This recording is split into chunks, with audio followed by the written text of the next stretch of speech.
ना तो करे न स्वामी जब प्राण तन से निकले। गोविंद नाम लेकर, गोविंद नाम लेकर मेरे प्राण तन से निकले। ना तो करे न स्वामी जब प्राण तन से निकले।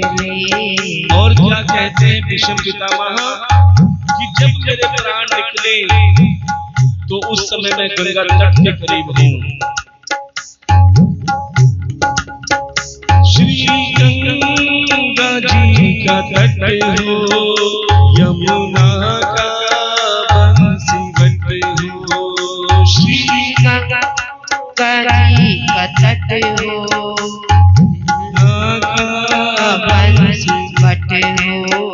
मेरा सावरा निकट हो, मेरा सावरा निकट हो। जब प्राण तन से निकले। ना तो करे न स्वामी जब प्राण तन से निकले।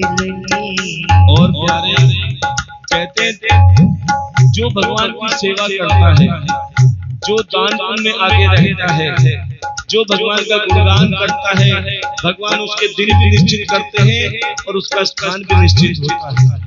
जो भगवान की सेवा करते हैं ना, उनके लिए एकादशी, पूर्णमासी या चांदन में उनकी मृत्यु होती है। उनके द्वार हमेशा खुले रहते हैं। कईयों का तीर्थों में प्राण निकलते हैं, कोई वृंदावन में, कोई केदारनाथ में, कोई अमरनाथ में। क्या कहते हैं भीष्म पितामह? श्री वृंदावन का स्थल हो, मेरे मुख में तुलसी दल हो। श्री वृंदावन का स्थल हो, मेरे मुख में तुलसी दल हो। विष्णु चरण का जल हो, विष्णु चरण का जल हो। जब प्राण तन से निकले। ना तो करे न स्वामी जब प्राण तन से निकले। और प्यारे प्राण ऐसे ही नहीं निकलते। जो भगवान की सेवा नहीं करते प्यारे बहुत कष्ट पाते हुए प्राण निकलते हैं। जैसे सांप डंक मारते हैं, बिच्छू डसते हैं, ततैया काटते हैं, ऐसा कष्ट पहुंचता है प्राण निकलते समय। और 8 द्वार होते हैं, उनमें भी जो सेवा करते हैं उनके किसी के मुख से प्राण निकलते हैं तो किसी की आंखों से। और जो सेवा नहीं करते, पाप कर्म में ज्यादा लिप्त रहते हैं प्यारे, उनके मल द्वार से प्राण निकलते हैं। इसीलिए कहते हैं जब कंठ प्राण आए, कोई रोग ना सताए। जब कंठ प्राण आए, कोई रोग ना सताए। और प्यारे जो भगवान की सेवा में रहते हैं, जो भगवान की कथा सुनते हैं, दान पुण्य करते हैं, रात को प्रेम से खाना खाते हैं, सोते हैं, सुबह पता लगता है कि गोविंदाय नमो नमः हो गया। उनको कोई कष्ट नहीं पहुंचता, क्योंकि भगवान उसे स्वस्थ बुलाते हैं और स्वस्थ ले जाते हैं। क्या जब कंठ प्राण आए, कोई रोग ना सताए। जब कंठ प्राण आए, कोई रोग ना सताए।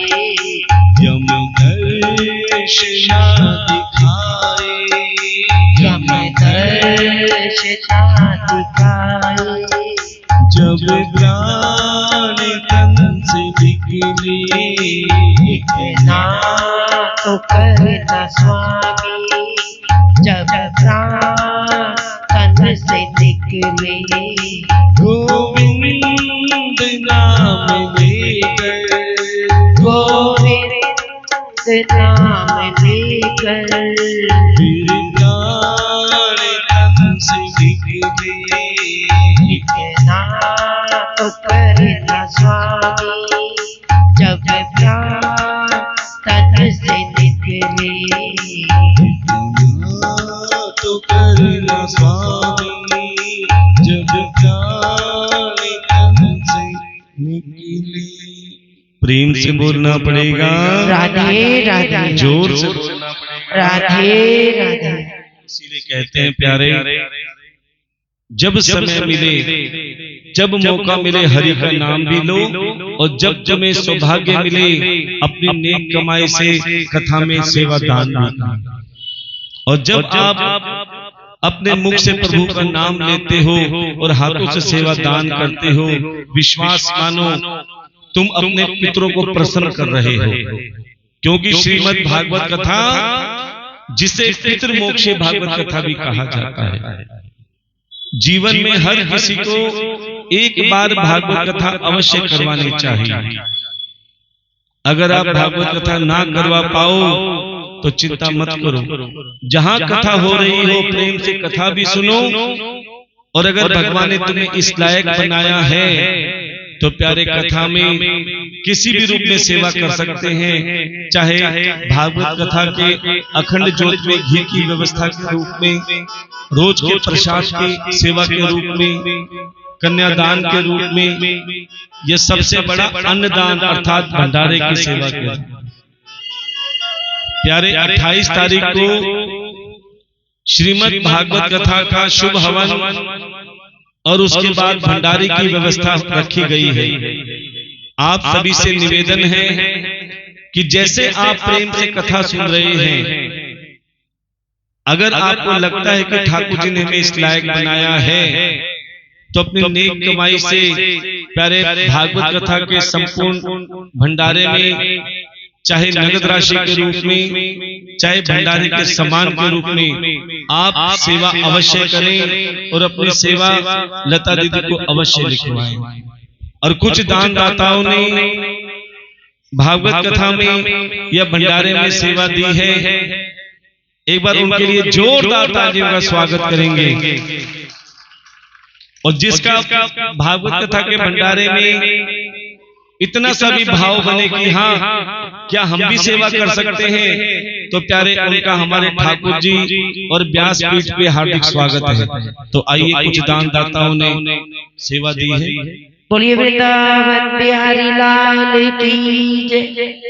आपके नरेला गांव से एक गुप्त दान आया है 500 रुपए, और एक और गुप्त दान आया है 251 रुपए। देखिए, आपको पहले भी बताया है और रोज आपको सूचित किया जाता है कि भंडारे में जो कोई भी अपनी सेवा प्रदान करना चाहता है, वो या तो नगद राशि के रूप में या सामान के रूप में 200 रुपए एक और गुप्त दान आया है। इनके लिए भी जोरदार तालियों से स्वागत करेंगे। और आज का ठाकुर जी के जन्मोत्सव में प्रसाद की सेवा आप सभी के सहयोग से हुई है। आपके लिए हमारी तरफ से जोरदार तालियां।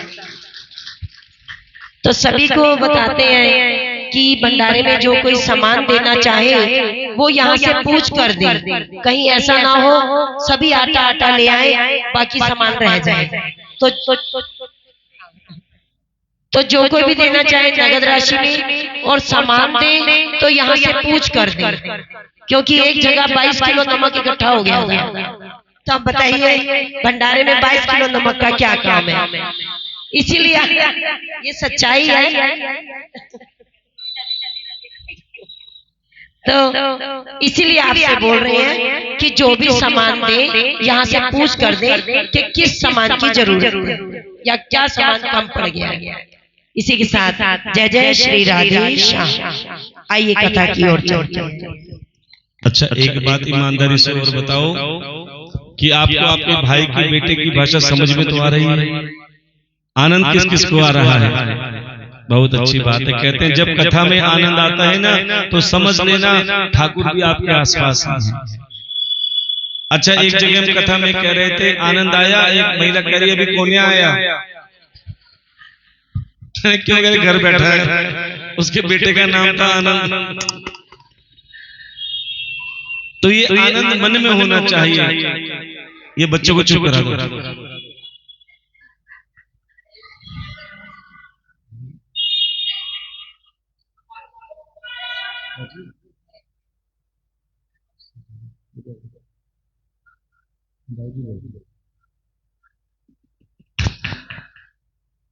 तो जैसा कि कई लोग कहते हैं महाराज हमें कलश यात्रा का पता नहीं लगा, मन तो बहुत था उठाने का, लेकिन अब कलश यात्रा पूरी हो गई, कैसे उठाएं? तो आप सबको ये बता दिया है कि प्यारे 7 दिन आप सबके लिए हैं। आप कभी भी कलश उठा सकते हैं व्यासपीठ के साथ परिक्रमा करके। क्यों? क्योंकि भागवत कथा में जो मंगल कलश ले जाते हैं अपने घर में, ये 7 दिन मंगल कलश नहीं, ये अमृत कलश बन चुके हैं। और जो ये मंगल कलश अपने घर में ले जाते हैं प्यारे, उनके घर के बारे न्यारे निश्चित रूप से होते हैं। कोई भी बंद रास्ते अपने आप खुल जाते हैं, लक्ष्मी का वास होता है, घर में प्रेम का वातावरण बनता है जब ये मंगल कलश का जल पूरे घर में छिड़काव होता है।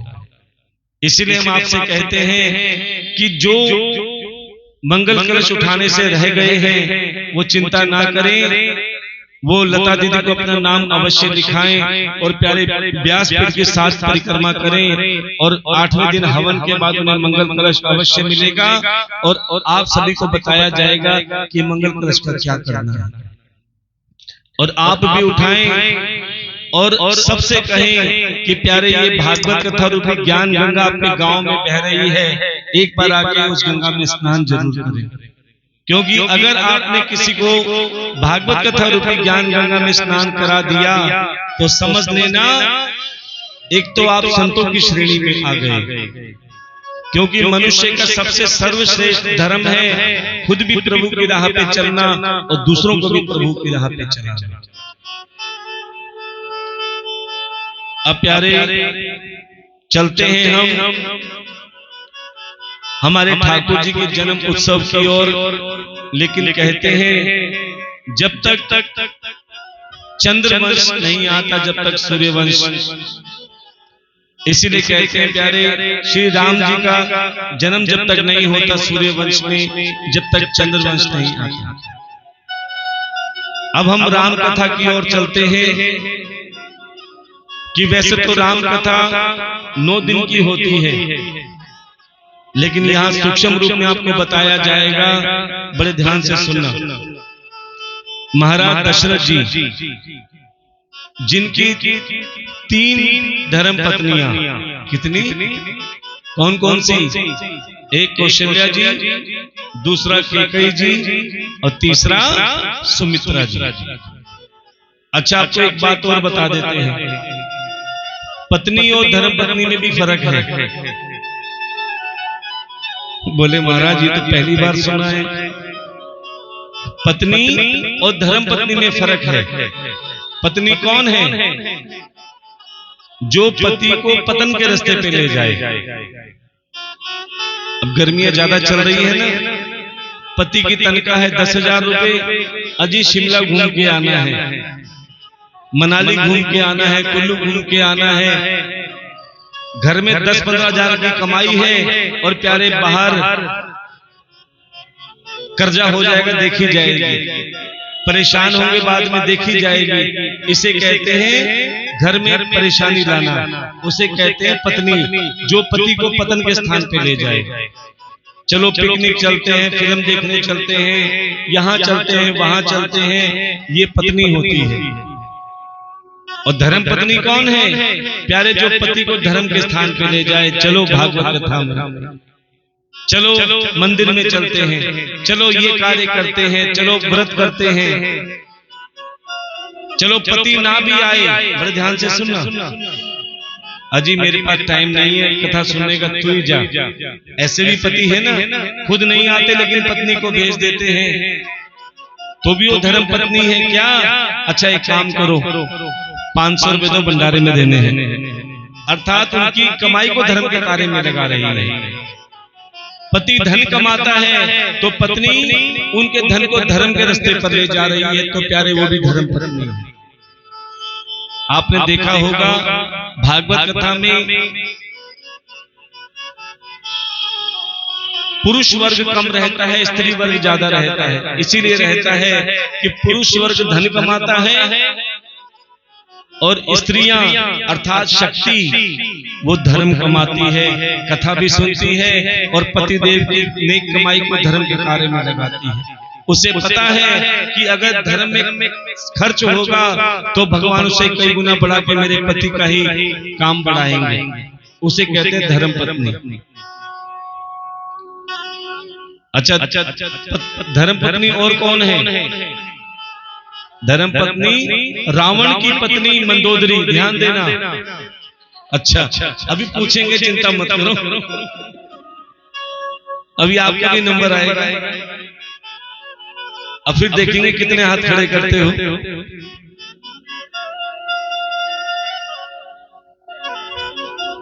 तो धर्म पत्नी कौन है? ध्यान देना। रावण की पत्नी धर्म पत्नी है जिसका नाम है मंदोदरी। जबकि रावण ने पाप किया, सीता का हरण किया, अशोक वाटिका में डाल दिया, लेकिन मंदोदरी हमेशा कहती थी ये पाप है। हमेशा उसे धर्म सिखाती थी, अजी ये पाप है, कभी पराई स्त्री पर नजर नहीं डालनी चाहिए। अगर आप सीता का हरण करके लाए हो तो राजी राजी सीता को राम जी के पास छोड़ाओ, क्षमा मांग लो और उनकी शरण में चले जाओ। अर्थात अपने पति को धर्म के स्थान पे ले जा रही थी। ना माने वो अलग है, लेकिन उसने अपनी धर्म पत्नी होने का फर्ज निभाया। और पत्नी कौन है? पत्नी कौन है? धृतराष्ट्र की पत्नी वो पत्नी है। धृतराष्ट्र तो अंधे थे, बड़े ध्यान से सुनना। उनके पुत्र दुर्योधन गलत काम कर रहे थे, भाइयों की संपत्ति पर आग बढ़ा रहे थे। अब गांधारी चाहती तो अपने पुत्र को रोक सकती थी, अपने पति को समझा सकती थी कि तुम्हारा पुत्र गलत कर रहा है, लेकिन क्या किया? रोका नहीं, बल्कि खुद ही आंखों पे पट्टी बांध दी। इसका मतलब वो पत्नी है जो अपने पति को धर्म के रास्ते पे नहीं लेकर गई। और क्या हुआ? 100 के 100 पुत्र स्वाहा हो गए। अब महाराज दशरथ की 3 धर्म पत्नियां। आज भी देखो, पत्नी तो एक है, लेकिन 3 प्रकार की पत्नियां हैं आज भी, और तीनों प्रकार की पत्नियां यहाँ बैठी हैं। मैं किसी पे उंगली नहीं करूंगा, अपने आप समझ जाना हम कौन से वाली है। चलो नाम ले देते हैं। 1 नंबर, 2 नंबर और 3 नंबर। अब तीनों नंबरों वाली पत्नियां यहाँ बैठी हैं। अब जब मैं बोलूं हाथ जरूर उठाने, बड़े जोर से हाथ उठा रहे थे ना धर्म पत्नी के नाम पर। अब 1 नंबर, 2 नंबर, 3 नंबर वाली पत्नियां सुन लो। 1 नंबर वाली पत्नी कैसी होती है? पतिदेव सुबह काम पे गए, रात को थके हारे वापस आए, दरवाजा खटखटाया, पत्नी ने दरवाजा खोला। ओहो, मुस्कुराते हुए दरवाजा खोला। कहते हैं जब पत्नी मुस्कुराते हुए दरवाजा खोलती है ना, तो पति की आधी थकान तो वैसे ही मिट जाती है। आधी थकान तो वैसे मिट जाती है जब मुस्कुराते हुए दरवाजा खोलती है। ये 1 नंबर वाली धर्म पत्नी है। दरवाजा कैसा खोला? हंसते हुए, मुस्कुराते हुए। जैसे पति देव आए, अजी ये लो पानी। अभी पति ने मांगा भी नहीं था, उससे पहले पानी का गिलास हाथ में, अर्थात जो बिना कहे काम करे। जैसे पति देव ने पानी पिया, अजी आप पानी पियो, मैं चाय बनाती हूं। चाय भी ले आई, पति ने मांगी भी नहीं थी, अर्थात बिना कहे चाय भी आ गई। अब आप चाय पिए मैं भोजन भी बनाती हूँ, अर्थात बिना कहे भोजन भी बना दिया। तो एक नंबर वाली धर्मपत्नी कौन सी? जो बिना कहे काम करे। ईमानदारी से बताओ, एक नंबर वाली धर्मपत्नी हाथ उठाएंगी जो बिना कहे काम करती हैं। वो देखो डर डर के हाथ उठा रही है। पक्का एक नंबर वाली है। बेटा बैठ जा। अच्छा एक नंबर वाली एक बार दोबारा हाथ उठाना। आधे तो वैसे ही बैठ गई हो। चलो ठीक है, अब चलते हैं 2 नंबर वाली धर्मपत्नी। 2 नंबर वाली धर्मपत्नी कैसी है? सुबह सुबह पतिदेव काम पे गए, रात को घर आए, दरवाजा खटखटाया। अब पत्नी ने दरवाजा खोला। एक नंबर वाली कौन सी थी जिसने मुस्कुराते दरवाजा खोला? अब 2 नंबर वाली उदास, बिल्कुल टेंशन में। अब पति चिंता में पड़ गया, अरे भगवान घर में सब ठीक तो है? बोले हाँ ठीक है, चलो आओ अंदर। अब पत्नी कुछ भी नहीं बोली। पति देव कहते अरे भगवान सुबह से थक गया, एक गिलास पानी मिल जाता तो अजी अभी लाई, अर्थात कहकर काम किया। एक नंबर वाली कौन सी थी जो बिना कहे काम किया? ये 2 नंबर वाली कहकर पानी दिया। अब पानी पी रहे हैं, फिर पत्नी चुप। अब पति देव कहते हैं अरे भगवान थोड़ी चाय भी मिल जाती तो? बोले चिंता मत करो, अभी लेकर आई, अर्थात कहकर काम किया। चाय भी आ गई लेकिन कहकर आई। अब पति देव कहते हैं बहुत भूख लग रही है, थोड़ा भोजन मिल जाता? बोले अभी बनाती हूँ, अर्थात कहकर काम किया। ये 2 नंबर वाली। अच्छा 2 नंबर वाली पत्नी हाथ उठाएंगी जो कहकर काम करती है।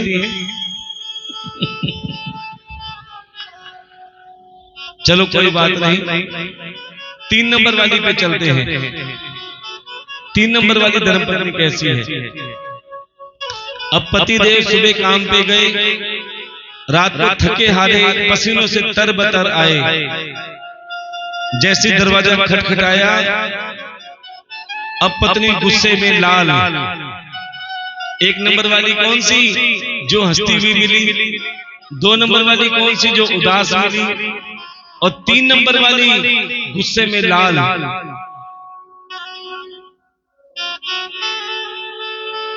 जैसे पतिदेव ने दरवाजा खोला, गुस्से में लाल। पतिदेव कहते हैं अरे भगवान क्या हुआ, क्यों गुस्सा हो रही हो?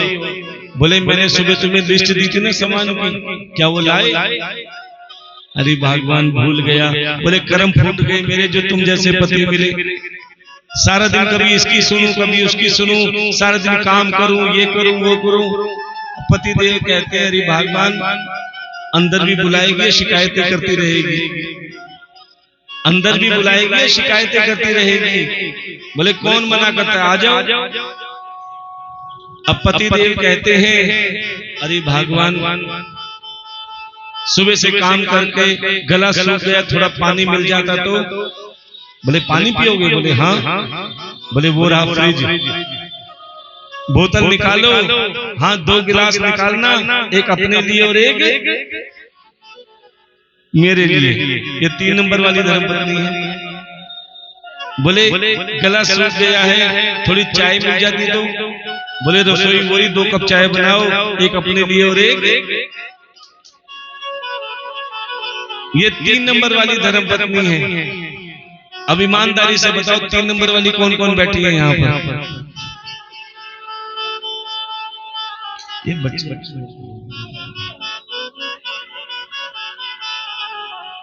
अब 3 नंबर वाली धर्मपत्नी तो ठीक थी, आजकल तो 4 नंबर वाली भी आ गई है। ये 4 नंबर वाली धर्मपत्नी कौन सी है? बड़े ध्यान से सुनना। उनकी तो खबर अखबारों में भी आ रही है। क्या? जो अपने पति को ड्रम में पैक कर रही है। किस किसने सुना? कोई ड्रम में पैक कर रही है काट काट के, कोई सांपों से ढसवा रही है। ये 4 नंबर वाली है, ध्यान देना।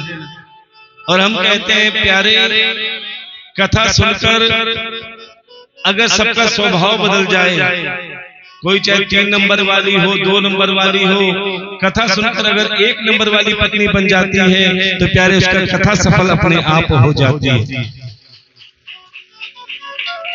अब चलते हैं, जैसे ही महाराज दशरथ जी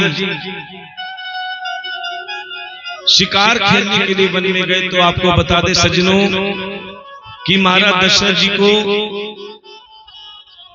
श्राप लगा हुआ है। किसका? श्रवण कुमार के माता पिता का।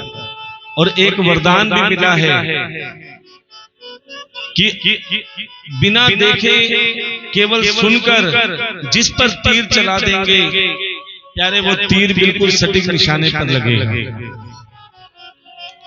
अब महाराज दशरथ जी शिकार खेलने के लिए वन में गए, पूरा दिन उनको कोई शिकार नहीं मिला। नदी किनारे एक पेड़ के नीचे बैठ गए कि कोई शिकार पानी पीने आएगा, मैं शिकार कर लूंगा। शिकार तो कोई आया नहीं। श्रवण कुमार अपने माता पिता को कंधे पर तीरथ करा रहे थे। तभी श्रवण कुमार के माता पिता ने कहा, पुत्र बहुत प्यास लग रही है, थोड़ा जल की व्यवस्था कर दो। श्रवण कुमार ने दोनों को बिठाया, बोले चिंता मत करो, मैं अभी जल लेकर आता हूं। एक मटका लिया और नदी में जैसे ही डुबोया जल भरने के लिए। कहते हैं जब जल में खाली मटका डालोगे तो बुलबुले की आवाज आती है। और प्यारे जैसे बुलबुले की आवाज श्रवण कुमार महाराज दशरथ जी के कानों में पड़ी, बिना देखे तुरंत तीर छोड़ दिया और वो तीर सीधा श्रवण कुमार की छाती पे लगा और श्रवण कुमार की मृत्यु हो गई। जब श्रवण कुमार के माता पिता को पता लगा कि महाराज दशरथ ने हमारे पुत्र को हमसे छीन लिया है, तुरंत महाराज दशरथ को श्राप दे डाला कि महाराज तुमने हमें हमारे पुत्र से वियोग कराया है, हम तुम्हें श्राप देते हैं कि तुम्हें भी पुत्र का सुख प्राप्त नहीं होगा। अब प्यारे महाराज दशरथ जी की कोई अपनी संतान नहीं थी। उन्होंने महात्मा श्रृंगी ऋषि से संतान उत्पत्ति यज्ञ करवाया और महाराज ने उन्हें एक खीर का दोना दिया और कहा कि जाओ अपनी पत्नी को ये खीर का दोना खिला देना, पुत्र प्राप्त हो जाएगा। अब खीर का दोना 1 और पत्नियां 3। क्या किया? वो खीर का दोना कौशल्या जी को दे दिया। अब कौशल्या जी ने आधा खुद रखा और आधा कैकेयी को दे दिया। सुमित्रा जी कहने लगी, बहन मैं भी तो तुम्हारी प्रिय हूँ, हर चीज मिल बांट के खाते हैं, तो तुम ये 2 कैसे कर रही हो? कौशल्या ने कहा, बहन तू चिंता मत कर, हमारे पास जो भी आता है हम अपने से ज्यादा तुम्हें देते हैं। तब कौशल्या ने अपने आधे में आधा हिस्सा, कैकेयी ने अपने आधे में आधा हिस्सा, अर्थात 2 हिस्से सुमित्रा जी को दे दिए। जो हिस्सा कौशल्या जी के पास आया उनसे श्री राम जी का जन्म हुआ। बोली श्री रामचंद्र भगवान की जय। जो कैकेयी जी के पास हिस्सा आया उनसे भरत भैया का जन्म हुआ। बोली भरत भगवान की जय। और सुमित्रा जी के पास 2 हिस्से आए, उनसे लक्ष्मण और शत्रुघ्न भैया का जन्म हुआ। और यही चारों भाई श्री हरि नारायण भगवान के रूप में आए। बोली श्री हरि नारायण भगवान की जय।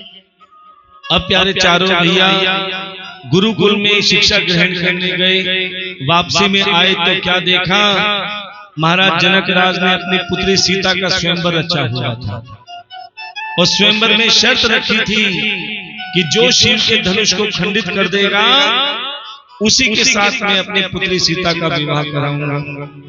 बड़े से बड़े राजा महाराजा बलराजा आए, धनुष को तोड़ना तो दूर उठा भी नहीं पाए। आपको एक बात और बता देते हैं, बड़े से बड़े राजा महाराजाओं को निमंत्रण दिया था, लेकिन उस स्वयंवर में राम जी को नहीं बुलाया था। राम जी तो अपने गुरु जी के साथ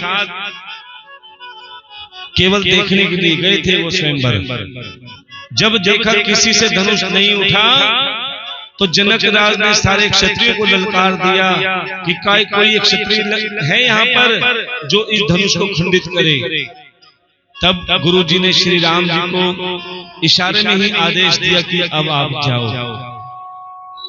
अब प्यारे प्रभु श्री राम सबसे पहले शिव के धनुष को प्रणाम करते हैं, फिर फूलों की तरह उठाते हैं और प्यारे फिर तिनके की भांति उस धनुष को खंडित कर देते हैं। और प्यारे जैसे ही धनुष टूटा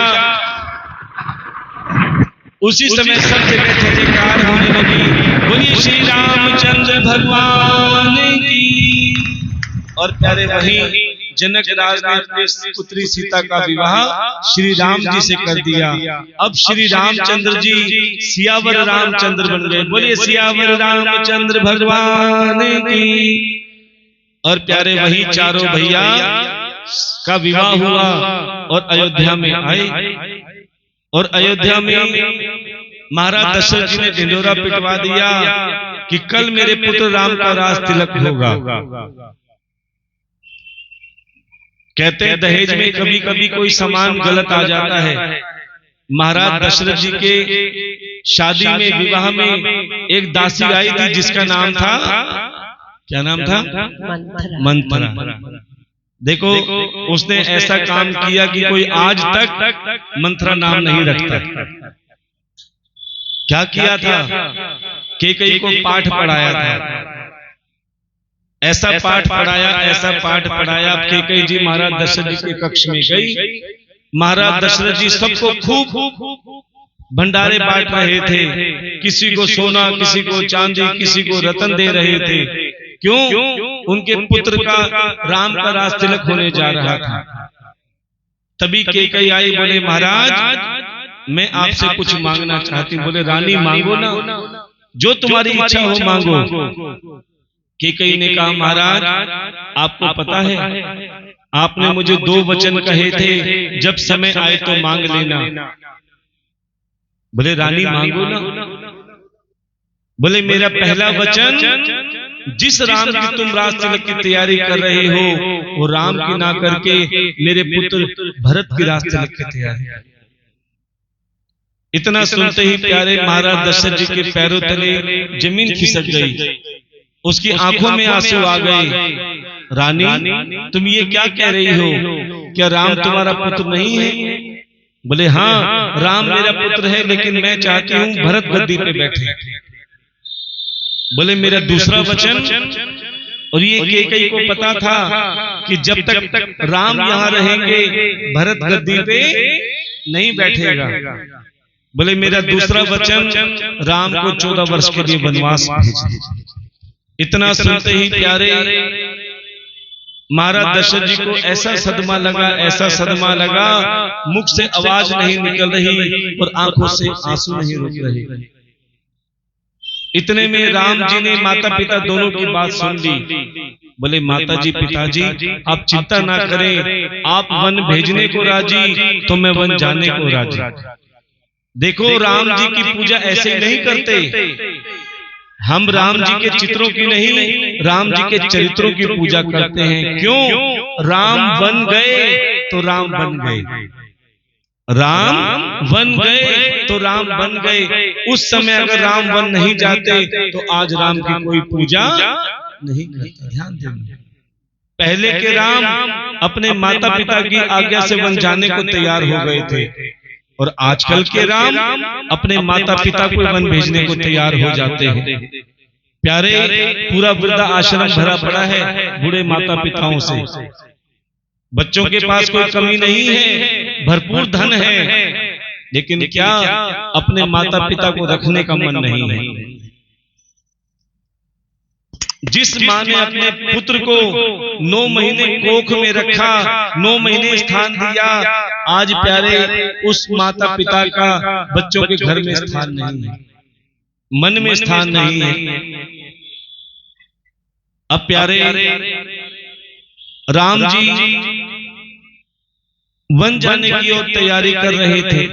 इतने में लक्ष्मण जी ने कहा कि भैया मेरा जन्म तो आपकी सेवा के लिए हुआ है,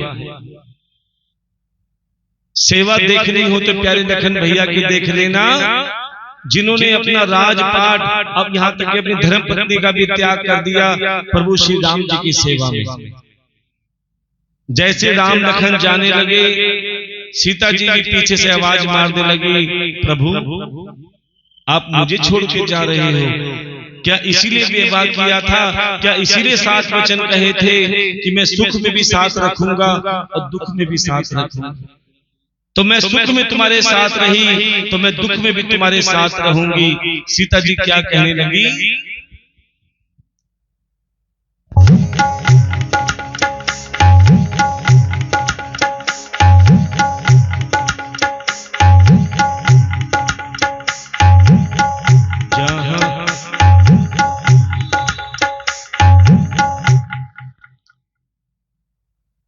कि सीता जी कहने लगी, जहां ले चलोगे वहां मैं चलूंगी, जहाँ ले चलोगे वहाँ मैं चलूंगी, जहां ले चलोगे वहां मैं चलूंगी, जहाँ ले चलोगे वहाँ मैं चलूंगी, जहां नाथ रख लोगे, जहां नाथ रख लोगे वहां मैं रहूंगी, जहां ले चलोगे वहां मैं चलूंगी, जहाँ ले चलोगे वहाँ मैं चलूंगी। अब प्यारे सीता जी भी राम लखन के साथ हो गई। अब प्यारे रास्ते में जमुना जी मिली, जहां पर एक नाव थी जिसे केवट चलाता था।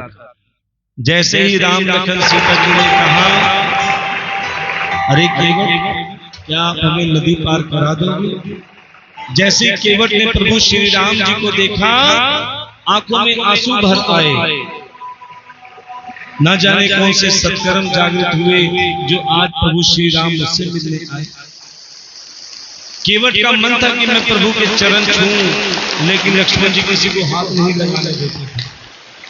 लेकिन कहते हैं अपने प्रभु से मिलने के लिए अगर तुम्हें कोई झूठ भी बोलना पड़े तो बोल देना, क्योंकि उस झूठ में प्रभु का मिलन है। जैसे ही लक्ष्मण जी ने कहा, केवट क्या आप हमें नदी से पार करा दोगे? केवट ने कहा, बिल्कुल नहीं। बोले क्यों? बोले मैंने सुना है ये प्रभु श्री राम बहुत बड़े जादूगर हैं। क्या है? जादूगर। बोले कैसे? बोले मैंने सुना है इन्होंने एक पत्थर पे पैर रखा था, इन्होंने एक पत्थर पे पैर रखा था और वो महिला बन गई। कौन थी? अहिल्या। बोले अगर ये मेरी नाव पे पैर रखेंगे, ये महिला बन गई तो मेरा काम धंधा चौपट। बोले पहले मैं इनके पैरों को हाथ लगा के देखूंगा, स्पर्श करके देखूंगा, अगर मुझे कुछ नहीं हुआ तो मैं बिठाऊंगा। काम हो गया। बहाना कोई भी हो प्रभु से मिलने का कर लेना चाहिए। अब राम जी समझ गए, अरे केवट तूने बहुत अच्छा बहाना बनाया, ऐसे तो लक्ष्मण जी छूने नहीं देते। क्या रे बड़े पांव से खूब रगड़ रगड़ के केवट चरण स्पर्श कर रहे हैं। तभी राम जी कहते हैं, केवट ये तेरा कर्जा चढ़ गया है मुझ पे। देखो ये भी आपको बताया जाएगा, राम जी के ऊपर भी कर्ज चढ़ गया था, तो आप क्या चीज हो? राम ने कहा, केवट ये तेरा कर्जा है, ये मैं कर्जा जरूर उतारूंगा। और ये आपको सुदामा जी चरित्र में आपको जरूर बताया जाएगा कि सबके ऊपर कर्जा चढ़ा है, कृष्ण जी के ऊपर, राम जी के ऊपर, केवट के ऊपर, जरा नाम के शिकारी के ऊपर, आपके ऊपर और हमारे ऊपर। इसका पूरा फल आपको 7वें दिन समझाया जाएगा। इसीलिए कथा को आप बड़े ध्यान से सुनो, ना जाने कौन सा शब्द आपका जीवन बदल दे। अब प्यारे जैसे ही केवट ने नदी पार कराई, लखन जी ने कहा, रे केवट ये नाव उतराई ले लो। बोले मैं उतराई नहीं ले सकता। बोले क्यों? बोले मेरा काम और प्रभु श्री राम जी का काम तो एक ही है। हम दोनों स्टाफ के हैं, इसलिए मैं उतराई नहीं ले सकता। ये सुनते ही लखन जी को क्रोध आ गया। अरे केवट, तू मेरे प्रभु श्री राम जी से बराबरी करता है कि जो काम तेरा है वही प्रभु श्री राम जी का है। बोले कैसे? बोले मैं बिल्कुल सत्य कह रहा हूँ। बोले कैसे, बताओ तो सही। बोले मेरा काम है नदी पार कराना, मेरा काम है नदी पार कराना, और प्रभु श्री राम का काम है भव सागर पार कराना। ये प्यारे जो राम का नाम लेते हैं भव सागर पार हो जाते हैं। कोई करने वाला तो हो, कोई पार करने वाला तो हो। इसीलिए कहते हैं राम,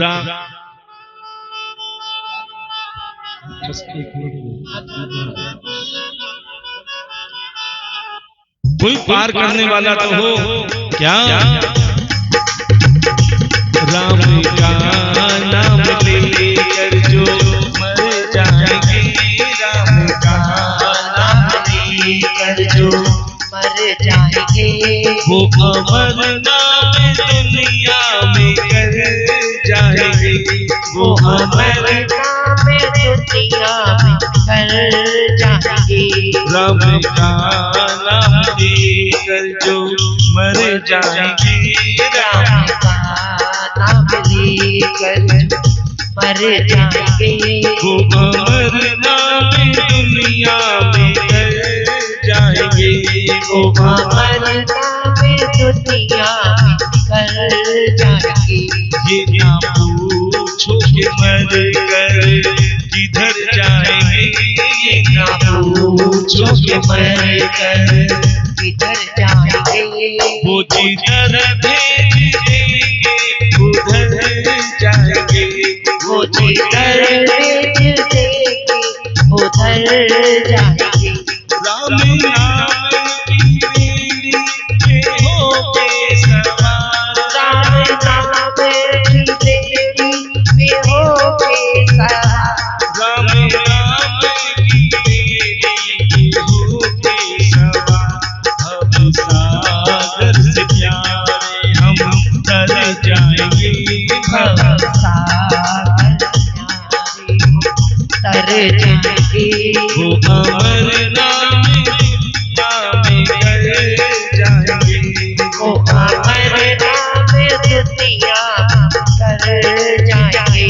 राम का नाम लेकर तर जाएंगे, वो अमर नाम दुनिया कर जाएंगे, वो अमर नाम दुनिया में कर जाएंगे। बोलिए सियावर रामचंद्र भगवान की। जय। अब चलते हैं। जैसे ही वन में गए और वन में रावण ने सीता का हरण किया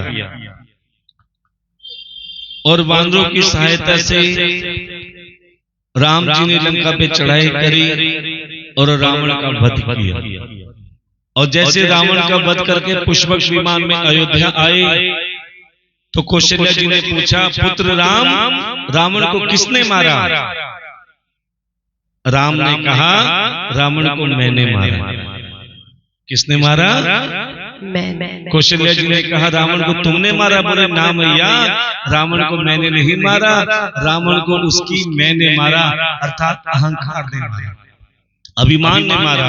इसीलिए कहते हैं प्यारे, मन में कभी अहंकार अभिमान नहीं करना चाहिए। अब चलते हैं, बीच में रास्ता छोड़ दो। हाँ, आपसे कह रहे हैं बीच में रास्ता छोड़ दो। हमारे ठाकुर जी का विशाल जन्म उत्सव मनने जा रहा है। सभी प्यारे तालियों का स्वागत करेंगे और नेक कमाई से बधाई स्वरूप में कहते हैं, जो ठाकुर जी की बधाई अर्पित करते हैं, हमारे ठाकुर जी उनके घर में बधाइयों की लाइन लगा देते हैं। प्राचीन काल में यदुवंशी राजा सूरसेन, जिनके पुत्र वसुदेव जी, जिनका विवाह देवकी के साथ हुआ, और उनके चचेरे भाई उग्रसेन के लड़के कंस, जो अपने बहन देवकी को अपने रथ में बिठाकर ससुराल लेकर जा रहे थे। तभी प्यारे नारद जी ने कहा, तुम अपनी बहन को नहीं अपने काल को ले जा रहे हो, अपनी मृत्यु को ले जा रहे हो।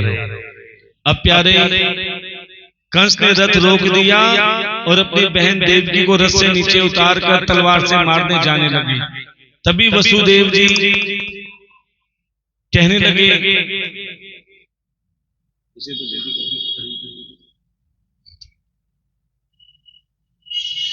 और प्यारे जैसे ही कंस मारा रथ लेकर जा रहे थे, अचानक बिजली कड़कने लगी और आकाशवाणी हुई, रे कंस, तू किसको लेकर जा रहा है? बोले मैं अपनी बहन को लेकर जा रहा हूँ। बोले तुम्हारी बहन नहीं, तुम्हारा काल है। क्यों? मेरी बहन मेरा काल कैसे हो सकती है? बोले तुम्हारी बहन का 8वां पुत्र मृत्यु के रूप में आएगा। इतना सुनते ही प्यारे महाराज कंस ने सोचा शायद मेरे मन का वहम है, रथ नहीं रोका। इतने में आगे नारद जी मिले। नारद जी ने भी यही कहा, अरे कंस कहाँ जा रहे हो? बोले मैं अपनी बहन को ससुराल छोड़ने जा रहा हूँ। बोले तुम्हारी बहन को नहीं, अपनी मृत्यु को लेकर जा रहे हैं। बोले क्यों? बोले तुम्हारी बहन का 8वां पुत्र तुम्हारा काल बन के आएगा। तब तो प्यारे क्रोध में महाराज कंस ने रथ वहीं रोक दिया, अपनी बहन के केश पकड़े और धरती पर लिटा दिया। तलवार मारने जा रहे थे, तभी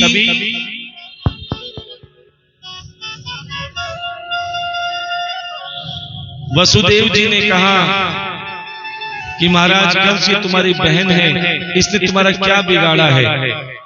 मैं तुम्हें वचन देता हूं, तुम हमारे सभी पुत्रों को अपने हाथों से मारना, हम तुम्हें कुछ नहीं कहेंगे। प्यारे तभी महाराज कंस ने वसुदेव और देवकी को ससुराल ना ले जाकर कारागार में डाल दिया। वहीं कारागार में 6 पुत्रों की निर्मम हत्या हुई और 7वां पुत्र संकर्षण द्वारा रोहिणी के गर्भ में स्थापित कर दिया। और प्यारे जैसे 8वां पुत्र होने जा रहा था, तभी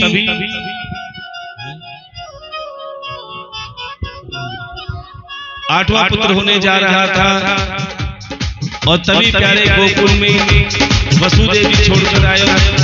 ठाकुर जी का स्वागत होने लगा तो सभी ताली में आप कहेंगे, कान्हा जी आपका स्वागत है, कान्हा जी आपका स्वागत है, कान्हा जी आपका स्वागत है, कान्हा जी आपका स्वागत है, स्वागत है, कान्हा जी आपका स्वागत है,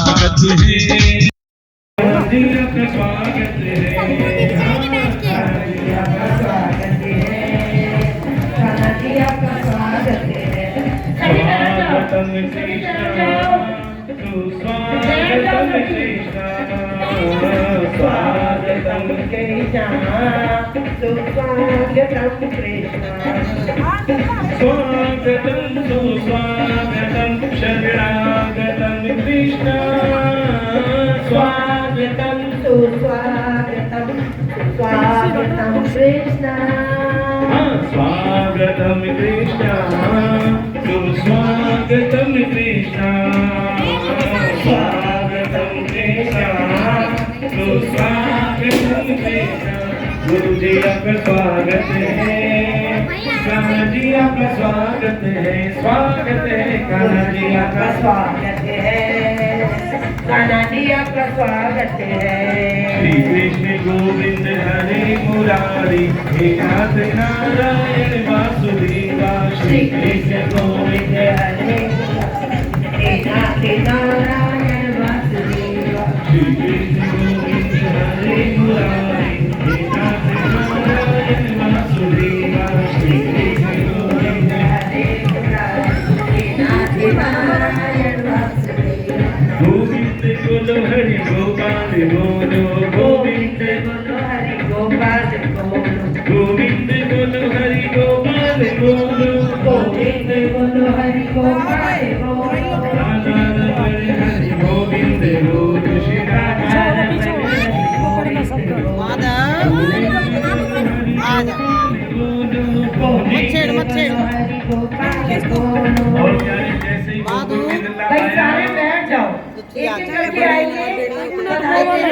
सभी बैठ जाओ। और सभी ने बधाई अर्पित करनी है। 101 रुपए की डॉलर की बधाई आई है, इनके लिए जोरदार तालियों में स्वागत करेंगे। बैठ जाओ सारे लोग, बैठ जाओ। घर में है ना बच्चा रोएगा, फिर बैठ जाओ। क्या करके आओ? बैठ जाओ भाई, बच्चा घबरा रहा है। बैठ जाओ। 101 रुपए की एक और बधाई आई है भैया के नाम की।